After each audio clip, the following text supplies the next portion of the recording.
জুলাই পুনর্জাগরণ ঘিরে মাতোয়ারা গোটা দেশ। মিছিল স্লোগানের রাজধানীর সব পথে মিশেছে মানিক মিয়া এভিনিউয়ে। দিনভর কয়েক পশলা বৃষ্টিও থামাতে পারেনি জনতার স্রোত। ভিন্ন ভিন্ন পরিবেশনায় মানিক মিয়া এভিনিউ পরিণত হয় সাংস্কৃতিক প্রাণকেন্দ্রে।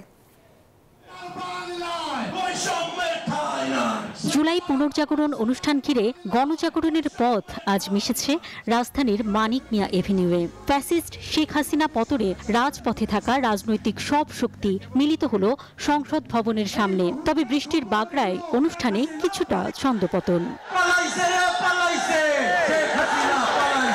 ফ্যাসিস্টের পলায়নের ক্ষণ পালন করেছে ছাত্র জনতা। রাজধানীর মানিক মিয়া এভিনিউতে ৩৬ জুলাই উদযাপন অনুষ্ঠানে প্রতীকী গ্যাস বেলুনের হেলিকপ্টার ওড়ানোর মাধ্যমে অনুষ্ঠান পালন করা হয়। মিছিল স্লোগানে ছিল ৩৬ জুলাই বিপ্লবের বীরত্বগাথা। স্বাস্থ্যকর অল টাইম হানিকম, সব সময় অল টাইম হেলদি লাইফ।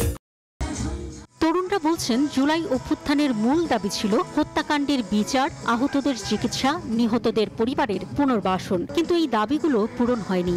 আমরা সামনের দিকে আর চাই না আমাদের ভাই বোন কারো জীবন যাক।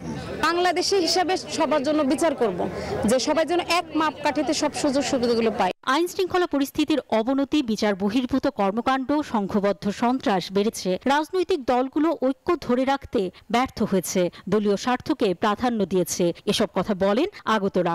বিগত সময়ে যারা শাসন করেছে তারা আমাদেরকে জনগণের কথা ভাবেনি, তারা তাদের দলের স্বার্থে কাজ করেছে।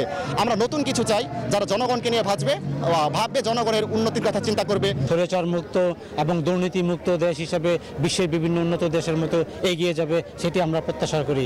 আগতরা বলছেন, ৫ আগস্ট হয়ে উঠুক মানবিক মানুষ হয়ে ওঠার অঙ্গীকারের দিন। অন্তরা বিশ্বাস, নিউজ 24, ঢাকা।